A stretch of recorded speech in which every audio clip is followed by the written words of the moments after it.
Boys Run Cup! It is Sunday, the 22nd of March. Everyone relax. This is Two Guys, One Cup, an AFL adjacent podcast. I am Charlie Clausen, and for the second week in a row, my guest host is someone who is a supporter of a team who Saints played again this week. Last week it was terrible, having to pretend to be happy for Ran Hussein. This week I feel a little bit better because my guest, of course, is friend of the show, Alex Williams. How you going, mate? Like, normally it's the other way around. Normally it's the Giants hold sway all day, then at the last minute the Saints make a last-ditched run at it. But it was like a complete reversal yesterday, wasn't it? Yeah, it was. Look, to be honest with you, I wasn't impressed. And the first thing I thought was, damn it, I've got to go on this podcast and talk about it. Look, I honestly, as soon as that game started and it was, they had the lightning delay, I was like, I know this team. We don't respond well to this kind of stuff. It's, snow game, again, very similar. We just got out there and got smashed by the Hawks. But there's just something with these kind of weird... Well, you're the Ferrari, right? Like, exactly. Ferrari it's running has to low. have like perfect driving conditions. You just can't take it off-road. Yeah, we hate wet tyres, hate a wet track. And it was slippery. And, man, that first half of football, I got to say, is maybe the worst half of football I've seen from the Giants. And that's saying something because we got smashed by the Bulldogs last week. Smashed. But at least you were like, well, the Bulldogs are really good and ripping us. Not that the Saints weren't good. I'm not give them their flowers, but my favorite football cliche, give them their flowers. Yeah, Thank you. And we will gladly accept those flowers. I'll get a few of those in here, but I'm not going to throw the baby out with the bathwater here. The season's not gone. It was just so frustrating to watch. And I knew the Giants would come out in the second half. They'd look way better, but we just had like 3 or 4 shots on goal in the third quarter where I was like, okay, those have got to go in if we want to mount a comeback. And I was surprised that we actually got as close as we did. But the Saints were good. I mean, I thought they locked it down a little too early, but they got the win, so you can't complain. I don't know if we locked it down or if we just got tired. Yeah, you just got tired. We were super gassed because I think the reason why the Giants looked so bad in the first half is because of the pressure we're applying. Like, especially it was really good. Exiting your deep 50. I mean, you obviously don't have a lot of your best players in. So I mean that.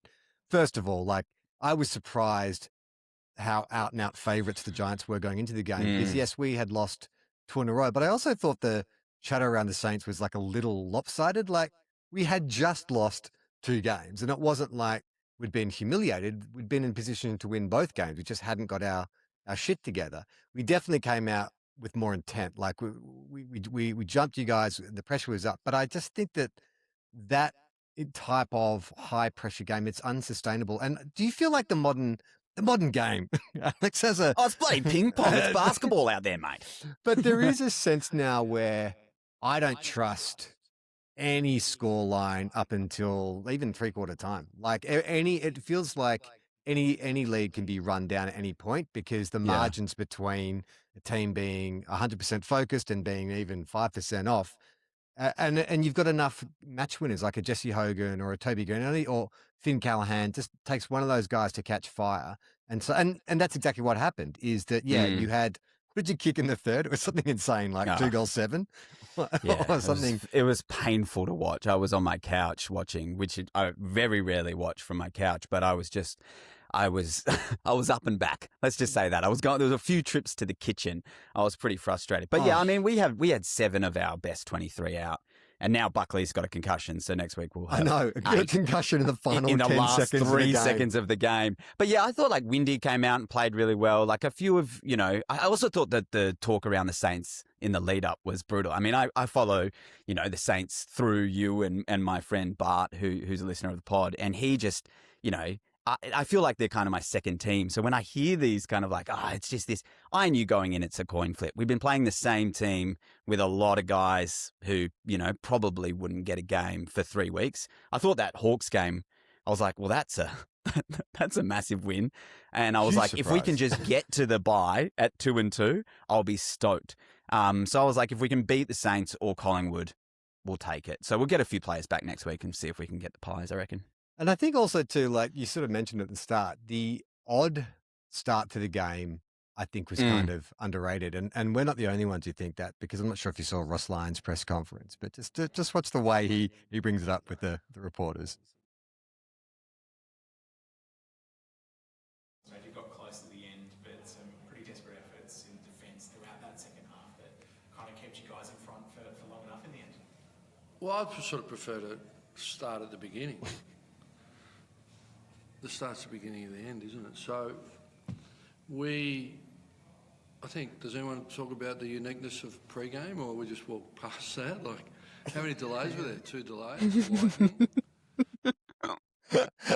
Well, I want to begin at the beginning. The start is the beginning of the end, isn't it? It's like, he's a philosopher. But I do think... time is a circle. It's a flat circle. Yeah, I know. It's just, it was just, because I very rarely get to sit down and just watch the game when it starts, dad things to do and all that kind of stuff. But this is a one that I'd blocked out with Jem. I said, hey, got nothing on Saturday afternoon. I'd really love to come home. Of course, Iona wants to go to the beach. I'm looking at my clock. It's 3:30. I'm like, oh, no. I'm like, it's fine. I don't mind watching a game with What is the beach? We're always at the beach. We're at the beach. We're the Saints after all. St Kilda. No, I knew that we'd have... I thought, that's okay. I'll get home and then I'll have that 20-minute lag, which is good because then you can skip through ads and quarter time and all that kind of stuff. But then I was like, oh, what is this? And as soon as that happened, I'm like, oh, this is... Normally this, if we were playing Freo, if it was Saints v Freo, this is 100% normal. Like, something bizarre like this always happens. Because it was the Giants, in the back of my mind, I'm like, oh, we're used to freaking weird stuff happening all the time. But the Giants, I don't know how you guys are going to go. And that's what seemed to play out. And you saw all that horrendous padding that they were doing with Ben Dixon. Like, look, I don't mean to be harsh. Like, as someone who I works reckon you could probably go for it. I would mean to be if you like. I just don't understand Ben Dixon. I don't know what purpose he serves. I'm not sure. Is he an expert commentator? If so, what is his expertise? Exactly. Like, is he a color commentator? If so, what color is it in particular? Because I don't see it. And so having him in the Giants change room doing his kind of roaming dicko, I'm like, this is interminable. And it didn't surprise me that they then started cutting to an old interview with Gary Lyon and Ross Lyon from 3 weeks ago. I saw that and I thought about what had transpired in that moment, right? They went, okay, broadcasters go, okay, we've got 30 minutes to fill here. What can we do? They went to the Saints locker room and they went, can we go in there? And Ross Lyon's gone, absolutely not. Like, keep the boys, blah, blah, blah. And the Giants in their typical kind of like, we're different. We're an open media club. Yes, come in, welcome. Here's a croissant. Come in, chat to the boys in their warm up. And I was like, just get him out of there. It's like the opposite of what they need. I think that he almost cost you a goal because in the first quarter, Briggsy did a really dumb, like, to shove DeConing in the back, like right in front of goal. DeConing ended up missing it. But I directly relate that to Ben Dixon having a chat with him in the change rooms. I honestly reckon it was Dicko's fault. He put him off. Yeah, it did feel in that first half like he'd just gone through there with the Space Jam stuff, just taken all their talent away from them. I was pretty frustrated. I was like, okay, don't be the good guys when it comes to the actual pre-game and the game. It was a little frustrating. But I also saw that Kingsley looked I reckon about 70% hot in the box. He was furious. Yeah. And if you haven't seen No Holds Barred, which is the Giants stocko on 7+, you do see he does kind of lose his cool, and he has got some amazing sprays in that doco. But that was a different, a little longer hair, and I think it added a little mania, to it. Well, I did notice too, because the shot you're talking about in the box where he was like absolutely flipping his lid, his neck is the same width as his biceps. That's what I noticed. They're both filled with veins, and they're the same thickness. Yeah. God, he's huge. He really is huge. I mean, it worked though. Like he said, he got the response he needed, but it did sort of feel like, I think I said to you in the text yesterday, I felt like we were only one goal away from putting it to bed at any point. Like, yes, the Giants missed heaps of goals, but Rowan Marshall and DeConing missed like 4 goals early between sodas, which could have put the margin out to 50 points. But David King said something a bit later in the Freo Melbourne coverage that I wanted to ask you about and see how you feel about. Did you see this comment he made? No. So he said this is the annus horribilis for the Giants. Like essentially you can just write this year off and that's fine. How do you feel about that?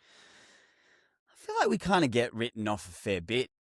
Sort of usually it's around mid-season. Usually we start well, then we have to, we can't play at home for 8-9 weeks, and then we go badly. And then we come home with a wet sail and sneak into the bottom half of the 8, and sometimes win finals and sometimes lose them. I just like, I felt like we should, I felt like we should have obviously won that game, and we should kind of get to the bye at 2-2, given our injuries. The injuries are the thing that is really pressing us. I mean, you look at the guys that are out, and it is like Sam Taylor, who's arguably the best defender in the game. Tom Green, very good. For those of you who are only listening to this, Yeah. Alex told me before we started recording, I haven't come prepared. He's clearly reading notes. He's clearly reading an injury list. Kelly, Cadman, Jones, Daniels, Bedford, and now Buckley. I'm like, what do you do? So I actually kind of think, who cares? We'll get a few of them back and make a late run. If we don't make it, I'm also like, hey, what a pleasure it would be to be in the first ever play-in little kind of, come 10th and get to kind of have a crack at, sneaking your way up that way. So I'm a little less, it feels like this year there's like the really good top end teams. Yes. And then there's like a middle section, and then there's teams that just aren't going to be anywhere near it. So I feel like if we can sneak a couple against the good teams, which we tend to do, we beat Geelong twice last year and Brisbane twice last year, you go, well, maybe we can kind of be there or thereabouts, and maybe we'll get all our players back. I mean, this show. I'm not like writing it off. I'm not throwing the baby out with the bathwater. Yeah, I was surprised. Like Kingy seemed quite committed to that idea that, like, hey, look, it doesn't really matter. Like the results the Giants get this year aren't the true, and I get that it's not a true reflection, but at the same time, it's round 2. Yeah, I think he's been spending too much time with Kane Corns. He's been spending too much time with Kane Corns. He's going too far with the. Who's out for the season out of that injury list you read? Just Tom Green. Yeah, right. But even then, they said that Tom Green's a chance if everything goes right, he could play fun. No, you don't think so? Well, I think he shouldn't.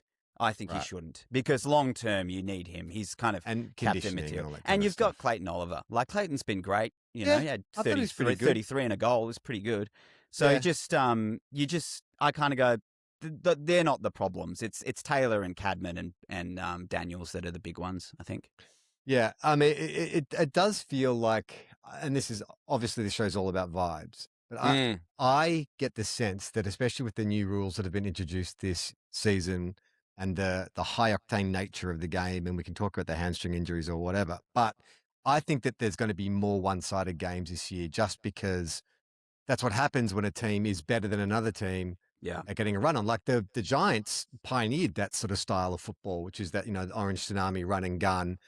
I'm just looking at the results from this round, and there's only a couple of real blowouts, but the Giants were almost 45 points down at one stage. If the Saints had been able to go on with it, I just don't know. I don't know.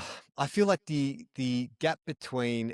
It's not like the gap between the bad teams and the good teams. It's the gap between the middle class teams and the top tier teams seems massive.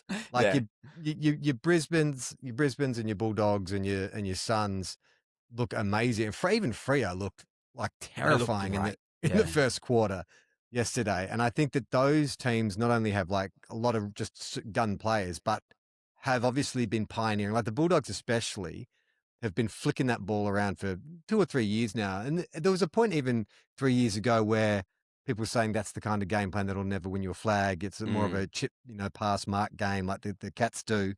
But I think the Dogs, like the Crows got ahead of them, like pegged them back twice, and the Dogs managed to get back in front of them. I think that is a real good sign.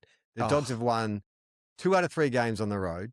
They have the best player going around. I'm not sure if you've been keeping up with my campaign, Alex, but Bont has to get a Brownlow this year. He's got to get it. He's got to get it. I don't care how many 3-vote games he has. He's getting a Brownlow regardless. We're going to rig the results. We're going to rig it to make sure, because he deserves it. And I just love watching him play. So they've got the best player going around. They just have the best midfield, and their midfield seems to bat like 12 deep. They don't really have they have 12 midfielders that they just assign There's to, absolutely like, no weakness. different Like positions on the ground. playing them last week, I was like, okay, well, the only place, the only line where you go like, oh, they're gettable is in their back line, right? The forward line's amazing. The But now midfield's Buku just Khamis is like so one of the best intercept defenders going around. exactly. When did and that so, happen? we've got a good offense, and we just couldn't get the ball up there in the first place, and two, when we did, the way that they get numbers back to support and Yeah. like the hard running that they have. I mean, it doesn't seem to affect them, and then they've got numbers behind the ball, and they just rip it through. They are a terrifying team this year.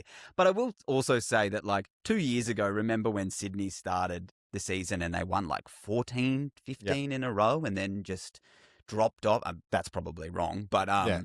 That's right. Facts don't matter on this show. yeah. But and then they just dropped off like big time, and were out of fun, whatever it was. But they it's just really interesting how like at the start of the season it's a very different game by the end of it. That's why you don't write off your team in round 2. Yeah, it's funny, isn't it? Like I was thinking that last night.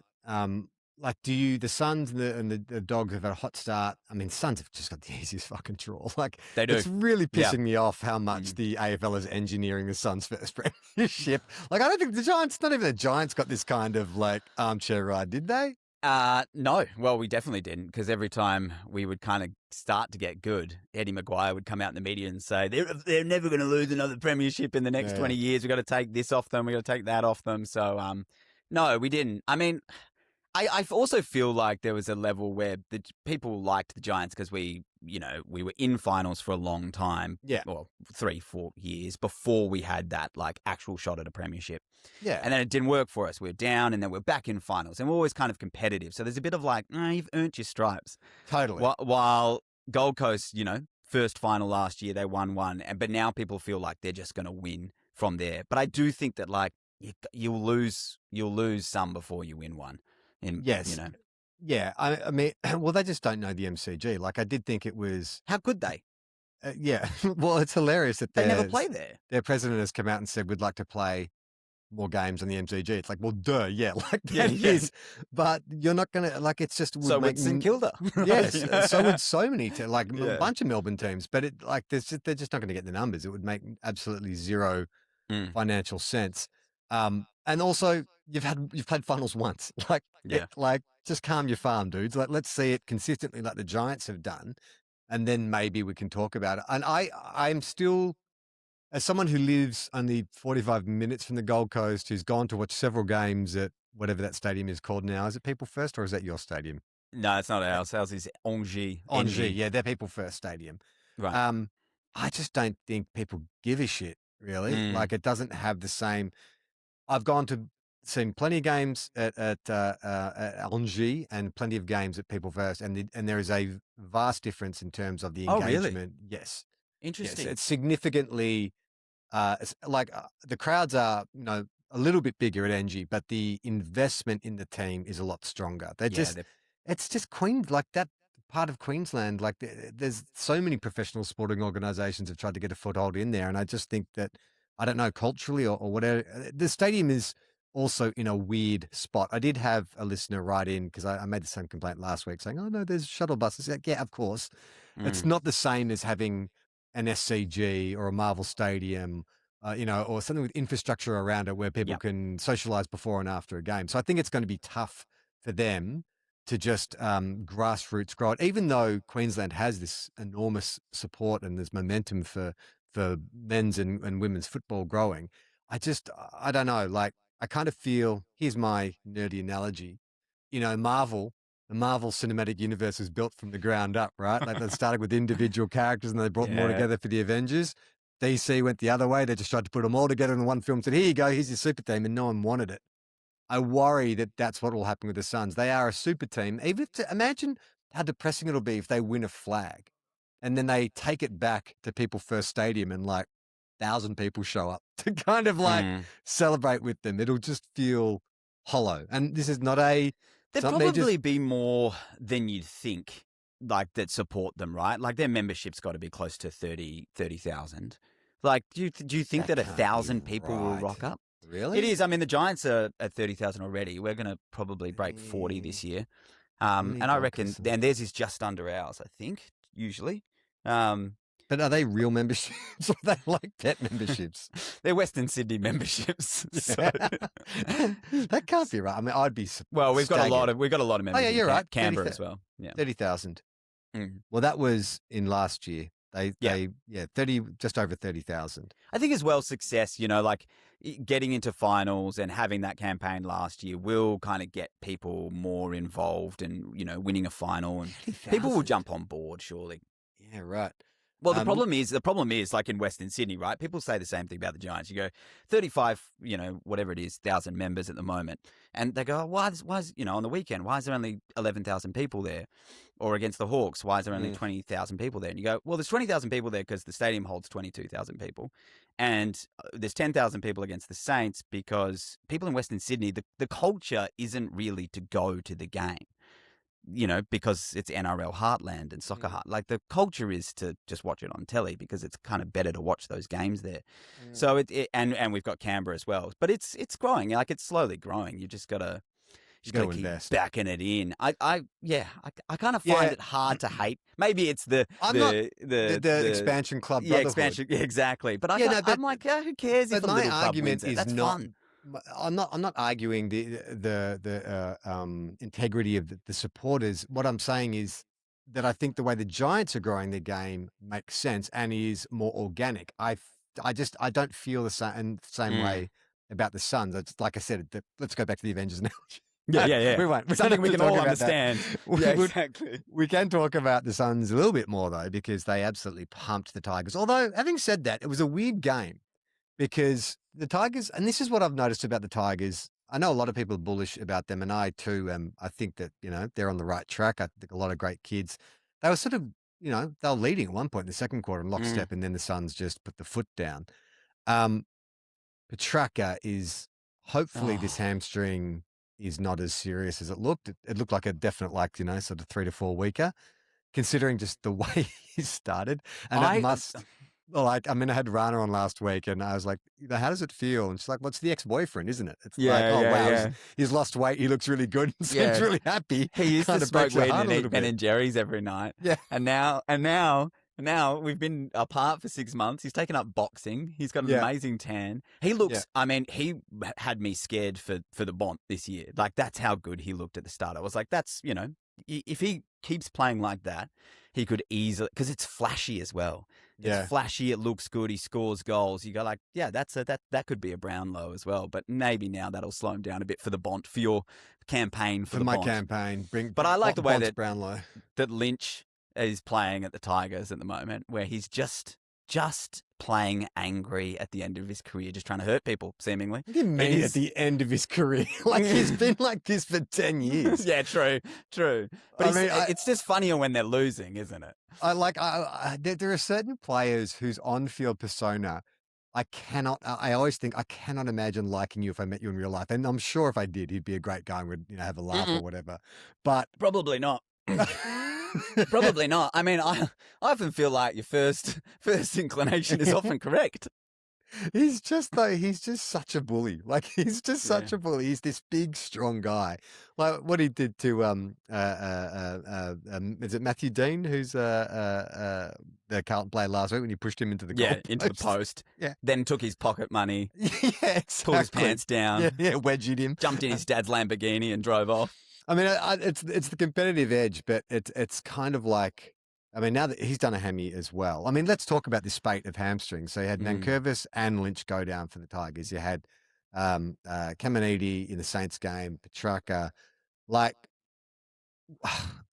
does the AFL, if they're going to introduce like a rule change like that, I mean, you'd imagine that the strength and conditioning coaches around every club would be aware that, okay, maybe we put the footballs away and we just concentrate more on explosive running, because that's, from everything I've been listening to the last week or so, people have been saying, it's a combination of, at the start of the year, players are at their absolute fittest. So that's when they're most explosive, when they can do that high speed interval running more often. But then that obviously makes them more susceptible to tears. Like Cal Alchi in the Crows and the Dogs game, that's a tendon, which is as good as like 3 months or 2 or 3 months out of the game. I think it's all well and good that the AFL want to speed the game up and stuff, but if there is a spate of soft tissue injuries, is it going to be like the concussion thing where the AFL has to protect themselves? Like if you're Cal Archie, you're in the twilight of your career, this is your money-making years, and you can't get on the field for an entire season, or you've got bonuses or like, triggers in your contract. I mean, are the AFL responsible for that? Sadly, I think that's just the price of doing business a little bit. Yeah, isn't right.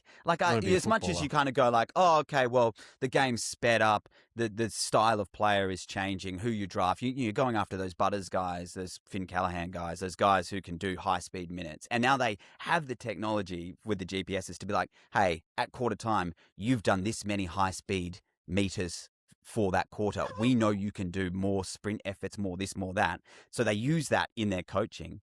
And that changes how we draft, right? It changes. Yeah. So now we're having probably less concussion and less kind of like impact injuries because the game is being sped up and there's less, it's less of a battering game.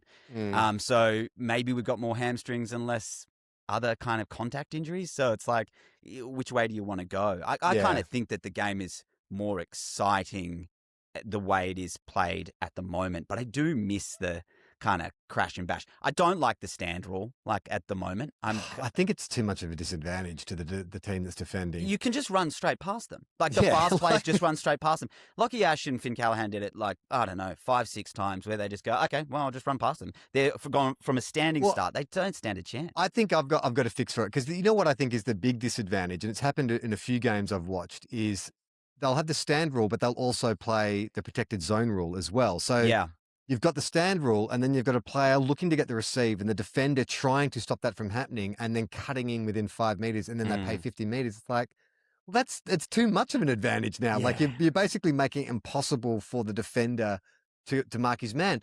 And I think it would actually be more competitive, and make it more exciting if you've got like a receiver trying to get the ball and then someone right on his hammer. Then you have to dispose of it quicker. Yeah, that it doesn't reward kicking the ball. It rewards running the ball, which I think that it's called football. And I also think, I also think that the one where you've got two defenders and, someone marks the ball, they both run back to play defense and they go stand and they're both running away from the guy. They're not putting any pressure on them and they pay 50 meters. Oh, that's ridiculous. Why are you making it, hard if they're running away? Like if they're within a protected area, sure. But if they're running away from the player, I just don't really understand it. Or if they can't hear it. I mean, I think that one of those happened was it the Giants game? It's happened across all the games where you go like, that's not worth 50 meters. It's not. But it's also like, I mean, in a high stakes game where the Giants are coming back, the players think, well, we have to just keep moving. And then you don't know, your opposition takes a mark. You don't know that another player hasn't taken the mark, so you keep running, and you don't realize. There's two players in the area. How are either of them supposed to know which one is supposed to be on that play? They don't know. Yeah, I wouldn't be. I'd be surprised if they didn't change that one. I want to go back to Thursday night. Thursday and Friday night, unbelievable games, by the way. I was having a ball at home. I think with my new child. I want to take personal credit for the Swans losing. Because I was at something with Adam Spencer. This is what I'm after. I was at an event with Adam Spencer, and as I was leaving, I just checked the score, and I saw that the Swans were up by 10 points, and I showed him my phone. He's like, hey, the Swans are winning. And he's like, yes. And then the next time I checked the score, the Swans had lost. And I was like, got him. Oh, yeah, got his hopes up and then crushed his spirit. The player in particular I want to ask you about is a cheeky Jack Ginnivan. Mm-hmm. How have you charted the evolution of this football personality?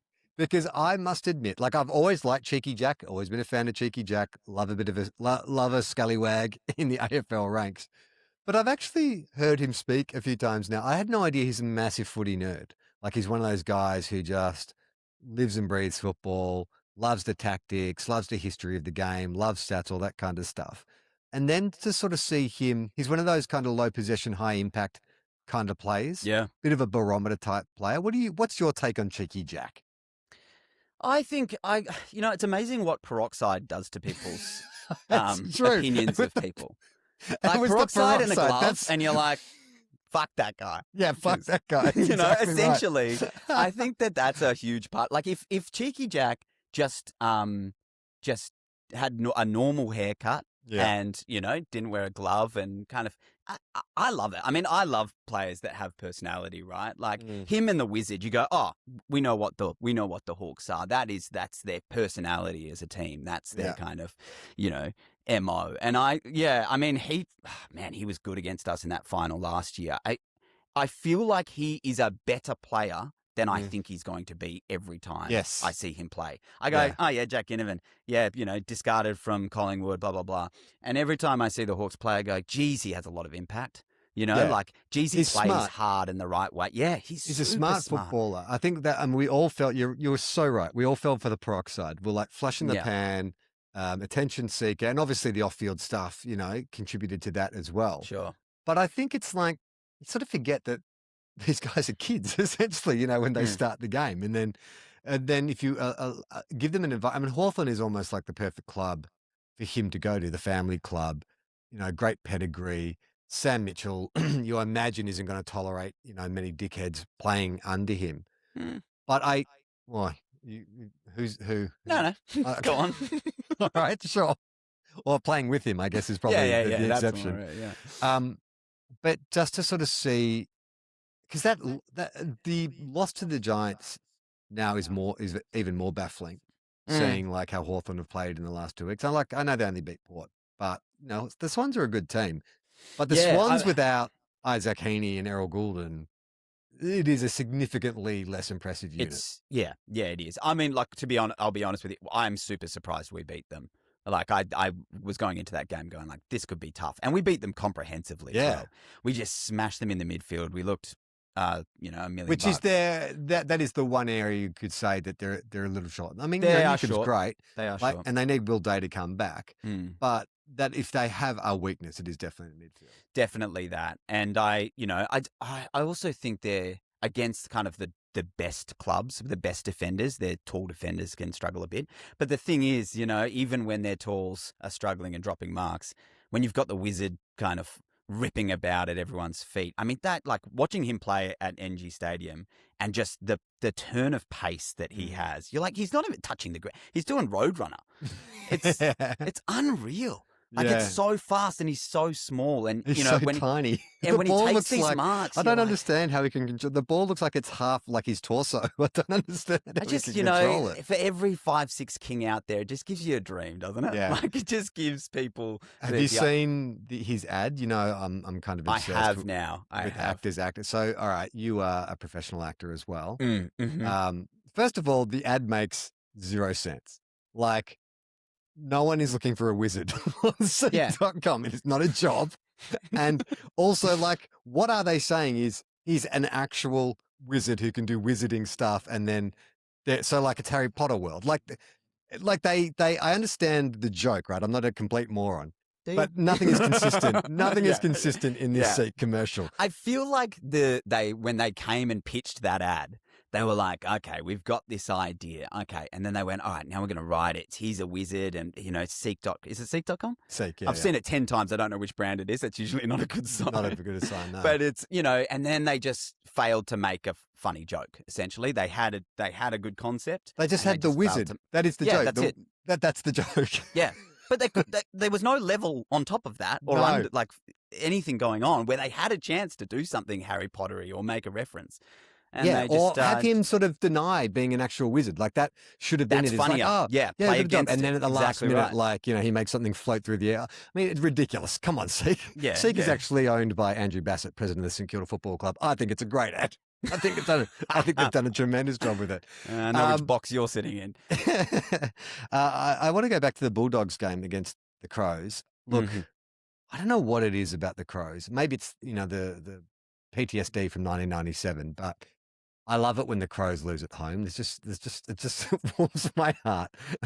That Sydney game where they were denied getting to the finals because the goal umpire get the wrong call. Ben Key celebrated to the crowd, and then, like, it just, chef's kiss. It couldn't have been any more perfect. I do think that in the same way that I do believe there is some cosmic retribution happening to the Essendon Football Club for the supplements scandal, I do believe that the collective mind scandal at Adelaide, they are still paying for that now. Could be could be a bit.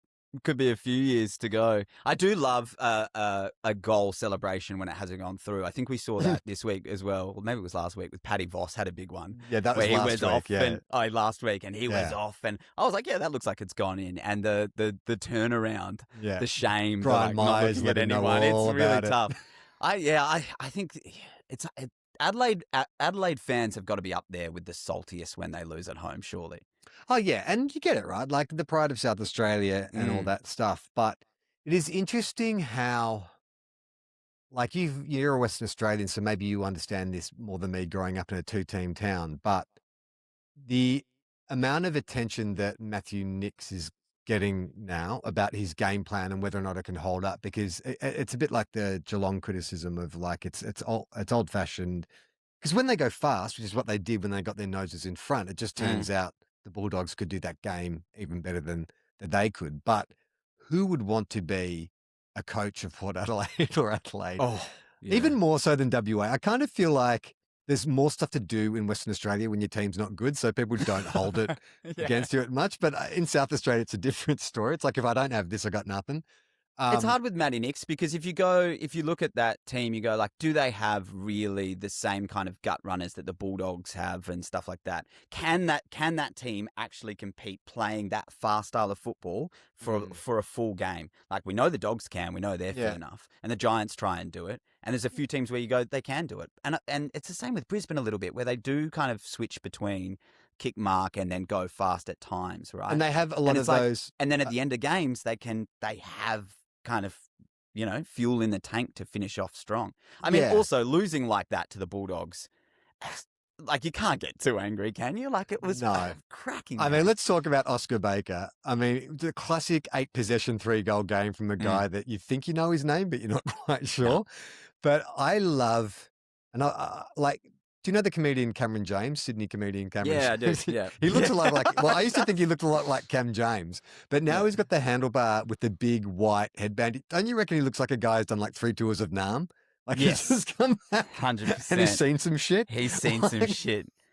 I love the smell of napalm in the morning. Yeah, like I imagine he gets changed out of his Bulldogs kit and just puts on like a tie-dye t-shirt and rolls a joint. Like, he's just got that sense of a guy who's just like seen some stuff that you don't know about, man. Yeah, he's also got montage written all over him for me, like 80s montage. Yeah. Like 100%. Yeah, he'd be in the Bonds tidy-whitey and the whole sitch. I mean, he just looks like he's from a completely different time and era. Like, how, I guess it is one of those things where you look at people in like, you look at a lot of like 80s video clips, song video clips, and you go like, man, everyone in the 80s really looked like they were from the 80s. Yeah. And now people have what they call like iPhone face, right? They don't look like they're from other times. Yeah. And I just wonder, like, it slipped through somehow. Some people just slip through. That's right. I like it. And what about Fraser, this mini Bont? Like, pick 47 or something like that. I mean, if Bevo gets another flag out of this team, then I think he's got to go down as like one of the great coaches. Like, especially when you consider 2016 was like a way ahead. Like, I know people have talked about the Bulldogs weren't the best team of the year. They're just the best team in September. But that finals run is legendary. Winning away from home, incredible, right? And then he's been smashed. Remember 2 years ago, people were like, "Oh, it's time to move on from Beveridge," and like he's done. But then you sort of look at the list now and go, "Oh no!" Like he may, like, I know Jamara's gone, but he does. But Sam Darcy, he didn't play Darcy straight away. He made him earn it. Like he does have a policy of just holding fire until he thinks a player is ready. And then when you're in, he's incredibly loyal. Yeah. And he keeps you in. And I just look at that list now. I'm like, okay, Bont's what, 30, 31, so he could probably play, considering how professional he is. I don't think he's had any significant injuries. 3 or 4 more years? 3 or 4 more years, right? So they're right in the window now. Like Luke Beveridge, here we go, Doggies fans. I'm predicting a dynasty for your team. Oh, wow. But it's interesting. So, like, on my podcast last week, I was sort of saying to my friend, I was sort of saying, like, it's funny, we're coming up against, this team, that, like, they didn't make finals last year. They weren't in finals. And you look at the list that they have and how good, I think that's where the criticism comes from. Yeah. But I'm not sure, are we seeing the best out of this list and the list isn't maybe as good as, it or as balanced as it could be? Or are we or is it being underutilized? If I was a Bulldogs fan, I'd be sticking with Bevo, I reckon. I also think it's amazing how many people from their club call for their coach to be sacked and have absolutely no clue who would take that job. Like who would you go out and get? Because I don't think it's as easy to find the right head coach as people think. Like a new start isn't always better. No, and what are you going to go for? Like a Ken Hinkley or a Nathan Buckley or? Yeah, you're going to bring back one of those guys, and is that better than Beveridge, or are you going to go for a young kind of development, assistant in another team who gets their shot? Like, are you willing to? Is that while you're in the window, are you going to risk that? I wouldn't. Just a little sidebar on Ken Hinkley. I have so enjoyed his seamless transition from coach to media. But more his kind of plain talking blue collar coach to his plain talking blue collar footy commentator. Like he's so great to listen to, and clearly just is so biased towards Port still. Like I was watching the Bombers game today and he was calling all the Port players by their first names and talking about why they bought into the club. Yeah. Ripper of a bloke down the right wing. He's a great guy. I mean, Zach Butters, there's no such thing as a soft Zach Butters tackle is something you said Great today. mark, even better beer. Yeah, exactly. I'm like, I'm loving this. Like, it was kind of like when Ross Lyon entered the media space. It's like, you just need one of those kind of guys who's like, he's just not polished. He's just Ken. Like comes out in the preseason and like, oh yeah, Nasiah Wanganeen-Malera, I think he's gone past Daicos. Like, what the fuck are you talking about? Oh, it's good. Just swing big. Swing big. Yeah, man, the poor Bombers had a bad day today. Did you see I just watched that game. Yes. That was a very tough watch. That list is not good. No. Like that, people are, again, calling for the head of Scott. And you go, yeah, but maybe the list manager is probably more to blame than the coach, I think, at this stage, because they don't have the troops. Yeah. I mean, Jared Waitley, don't mix my AFL Jareds. Jared Waitley. Sacrilege. Made an interesting point last week about their bizarre list build. And he sort of said that it's sort of really fallen on, they basically had a lost era. There was 2 or 3 drafts and none of those players have come on or have moved on to other clubs. And that really, you got to have just like a consistent, the Saints are hopefully, I mean, time will tell, but it feels like the 3 or 4 drafts we went to, we got some players that we seem to be able to build on.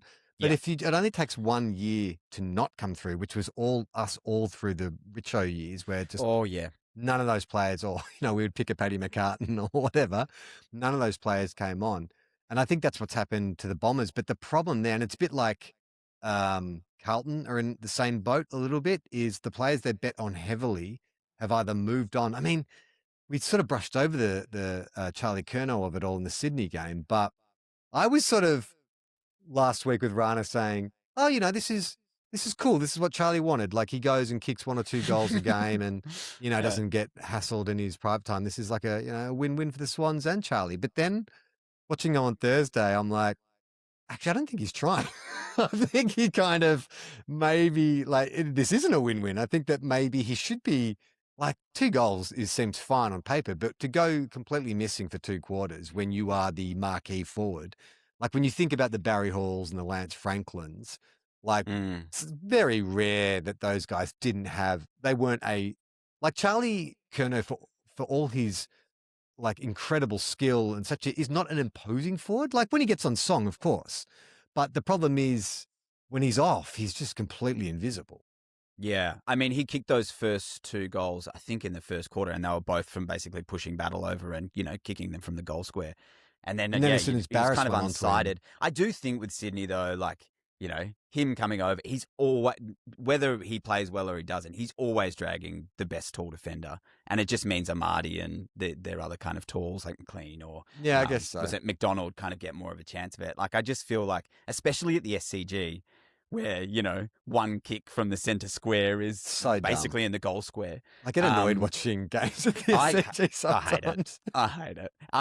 Two things I hate about the SCG: the size of it, and then also those little freaking Citibank clipper clappers that they've got. They've got these little fans. God, those annoying. Don't get me started on the Swans, man. But I think, man, we could do a whole podcast just about that. And, I think Kerno's going to be. I think it's just going to take a minute. I think he's going to be fantastic for them. Sadly, I think the Swans look really good. Yeah, really good. It'll be interesting to see. They've just got to ride out this Goulden thing because he's such a big loss. Because Chad Warner is a great midfielder, but I feel like Chad's gone at the end of next year or whenever his 2 years extension. Do you? I think. Yeah, well, he only signed a 2-year extension, and then West Coast So did Nazaya. Yeah, that's true. Yeah, no, but same deal. Yeah. If the Saints don't win, if we don't show him in the next 2 years that we're competitive, then we're every chance to lose him. And I think it's the same thing. Well, it's not the same thing with the Swans because the Swans will be thereabouts. I think what the difference is that the Eagles or Freo are just going to park a bank So much money in front of him. One of those mines up north. Yeah, which part of Western Australia would you like? His broom. Yeah, you can have it. Hey, you like the Southwest? Yeah. It's fine. Bustleton, great spot. It's yours. Do you like surfing? We've given you Margaret River. Yeah, exactly. Bit of wine. But I think that he is, in kind of like the way Petrarca has been freed up to be amazing at the Gold Coast is because he has an incredible midfield around him. So, because I think Warner's strength is his explosiveness, but not necessarily his deft touch or his beautiful passing. That's more Errol Goulden. Yeah. So last year you sort of saw the Swans struggled a bit because they didn't have that 1-2 punch where it's kind of like Rosie and Butters, one guy's your inside mid, you grunt, you kind of aggression, the other guy's your silk. So just be interesting to see because if the Swans struggle or Chad gets more attention over the next, because he's going to his Goulden's a shoulder, right? And you don't come back from those super quick, or they'd be crazy to rush him. No, it's quite a few months, isn't it, that he's going to be out, and then Heaney's out for looks like it's a hammy or something, so he's got another 3 weeks. Yeah, it's 3 or 4 weeks. Yeah, I mean, I don't know what they've got coming up, but it's hard early because you do get to the point where if you're 1-3, 1-4, it starts to grow on you pretty quick, and then the pressure mounts, and it all gets a bit tough. So yeah, and on the Naz thing too, because he is getting so much attention. Naz has been good in all the games we've played so far, but not A+. Not the standard he was at the end of last year. Obviously, because he's getting more attention, but I also think there's just this kind of there's just more pressure. Yep. I think maybe everyone got so seduced by how well he absorbed the contract talk. He was performing at this incredibly high level, winning games off his own boot, all with all this chatter going around that we all assumed, okay, well, he'll just roll into 2026 the same. But it's clearly not. And there was a few. Did you remember that moment where Higgins took that mark? I think it was in the third or the fourth. Yeah. 50 meters out, and Naz was right there, and he burnt him. And I'm like, what the fuck? Higgins did. Higgins burnt him. Yeah. Higgins? Yeah. Higo. No. I know. He wouldn't do that. I know, Higo, who I don't think I've ever seen kick 50 meters in my life. Yeah, exactly. I remember seeing that and I was like, don't pass it, don't pass it, don't pass it, don't pass it. I was kind of, we tried to tag Nas, which I didn't think we would try and do, to be honest, because our main tagger, Bedford, is out. What was the tag rest name? Of our team? What was his name? The Angwin. redhead kid. Angwin, yeah. He kicked a goal on him. Yeah, he did. And Angwin's an elite, right? He's come good at the end of last year. He's very good. And then we switched, I think, Xavier onto him, which was a mistake. But yeah, there was also a big hit. Stringer came in and tried to what the fuck was Stringer doing? Yeah, not just him. Don't try and kill him. He also want to nailed watch Flanders Nas, as well. I think 2 minutes earlier he just tried to kill Flanders. Did a big spear tackle. It's I think the pre-game rev up only worked on Stringer. But Stringer looks bigger this year, musclier this year. He looks like he's been on the juice because he just looks like this. Well, I'm not. Who knows? But he does, because he's always been a kind of solid dude, but he just looks big and more muscular. He's got an interesting body composition. Can I say it like that? How do I not body shame someone? You're not body shaming him. He's got most athletes now have broad shoulders, smaller hips, big legs. He's got those kind of really narrow shoulders, right? And then his arms have gotten bigger, so he kind of goes like a diamond. He goes out and then back down. He's been really, really good for us. Yeah, contract year, of course. Yeah, contract. Well, last year he won us like 2 games off his own boot. Yeah. And he kicked 5 goals against the Hawks or whatever it was. So he's just he's been amazing. But he's a brute sometimes. Like he's just impossible to tackle. Like that's the thing about him because he's strong through the hips. Strong through the hips. I was just going to say that exact cliche. Strong through the hips. But he's also got a massive ass. So it's like he just barges through and then he starts twisting. And it's almost like he's got one of those. Buddy Franklin had the same kind of. It's the long torso. So it's kind of like they can get their arms free and then when they start twisting their hips, it's just impossible for. And they do that little shimmy with the. Yeah. Shimmy that big ass out the way. Well, the goal that he kicked was exactly that. I think it was Silvani was hanging on to him, but then he just twisted the hips and he went flying. It's like, but it was just weird to sort of, I mean, I know Stringer's like, he's a physical player, but to see him be like an enforcer, which was really strange. Speaking of enforcers, let's talk about Patrick Voss. A lot of talk today around the line. Bit of dirty dancing. So first of all, everyone says he was bench pressing, what's his face, the winger, Ed Langdon. You don't bench press someone. It's a shoulder press, if anything. Yeah, it's a military lift. It's definitely not a bench press. Okay, so let's get your terms right. I think Kate McCarthy said he was preparing him for Tombstone pile driver. I reckon that's pretty accurate. That's pretty good. But Paddy Voss does look like he watches a lot of Raw. Yeah. Like big time. He's got that same kind of Tom Lynch quality. Like, he's just going to be the biggest asshole on the opposition. And you got to keep an eye out for him because he's either going to physically intimidate you or he's going to try and get you ahead.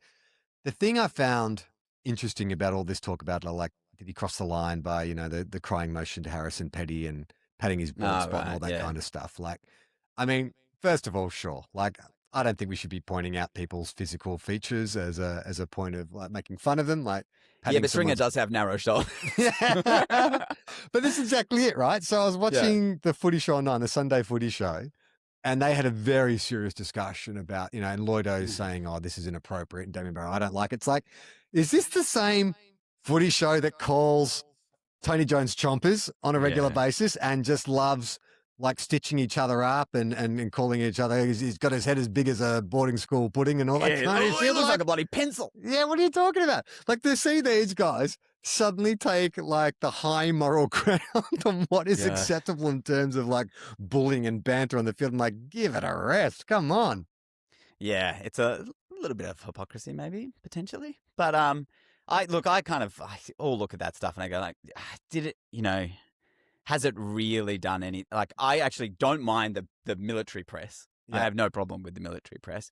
I think that the bald spot stuff's a bit much. Yeah, like, I didn't I think that's a little unfair. I think you're really going to get someone with the bald spot thing. We've all got friends who lost their hair early. I mean, it was because I have never thought to look at the back of Harrison Petty's head until. I do every week. Every week. It's the first thing I do when I turn on. But then to see it, I'm like, Harrison, just shave it. Like, I think maybe you brought this on yourself. Like, like maybe you should shave it. Like, it is very You're victim blaming. You're like, it's his fault. It's his fault. See, this is the thing. We can go around in circles for a long time doing whose fault this is. Actually, Paddy Voss, being a great guy, just pointing out, hey, mate, I can see it. No one else is going to be your mate. But also, I get the feeling, I mean, I don't know what their dates of birth are, but Patrick Voss, like, you may also find yourself in the male pattern baldness club very soon. So it's a bit bold for you to be going this early. What I like about Paddy Voss is that he isn't a first round draft pick who came out there and has been arrogant since day dot because he's, the greatest player and he's always been fantastic. Like, very rarely are those guys the guys that come out and talk shit and do the whole thing. What I like about him was, sat on the SSP list, played at Essendon, didn't get a game or whatever it was. And then, like, oh my God, he comes out playing angry, playing so angry, and cheeky and doing all this stuff. I mean, if you're a Freo fan, and a lot of my friends are, sometimes Freo can feel very, vanilla. And so to have a personality, a pest. Like Yeah, a pest they is need normally a pest. A bit like not since Hayden Ballantyne have Exactly we seen what I was going to say. a pest in purple. Pest in purple. I love that. I like that. That should be the I like headline. that. But I can't really think of. I mean, I guess Dermy was kind of a pest in a sense, right? Like I was going to say, like key position pest, because normally you think of a pest as being like a smaller player, but I guess like there are like Tom Lynch is a pest, Tom really. Lynch. Yeah. So, well, it's weird because I like Patrick Voss, but I don't like Tom Lynch. So I don't know. That's okay, mate. Rampant Everyone's hypocrisy. Exactly. On It's two okay. guys. It's on okay. two You don't guys, have to one love cup. everyone. You don't have to love everyone. All right, Alex, that's enough nonsense for this week. Thank you so much for joining on. You have your own fantastic podcast.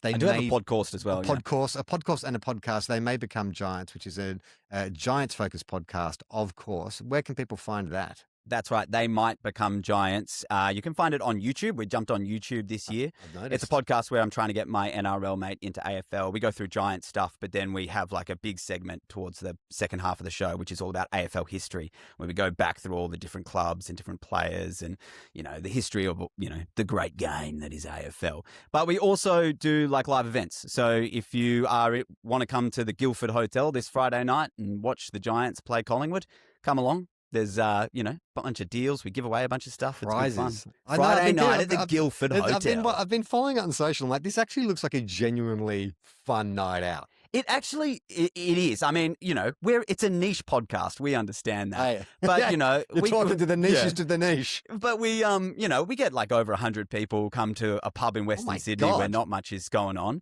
And the place is like, people come an hour That's early, amazing. dress the whole bar, set it all up. They've got like, there's kids that run around with a Yui boom playing all the goal celebration songs. They've got them all in a Spotify list. So everyone brings their signs and yeah, the pub does a bunch of deals. We give away Guernseys and tickets and everything. So if you want to come to the Guildford Hotel this Friday night to watch us try and beat the Pies, come along. Yeah. And I should If you're in point Western out, Sydney or not. I should point out to people that Alex, when my daughter was born years ago, tried very hard to win her over the Giants. sent some merch to the point that when I got home and I actually put the game on yesterday afternoon, she was like, "Oh, who are the Saints playing?" I said, "The Giants," and she started going bum bum bum bum bum bum. Bum, bum, bum, bum, bum, bum. I was like, Gotta get him early. Get out of Gotta here. get him early. Gotta get him early. Yeah, All that's right. probably one of my proudest moments as a Giants fan, to be honest. I will never forgive you for that. That and making me miss Naz's comeback game against Melbourne. That's 2 I owe you. Yeah, wow, I've really done some damage. You've done a number on me. Alex, I have a sign off for this. If there is a particular saying in Aussie rules that you'd like to come back with, everyone, we'll be back again next week. Play on, not 15. Descent.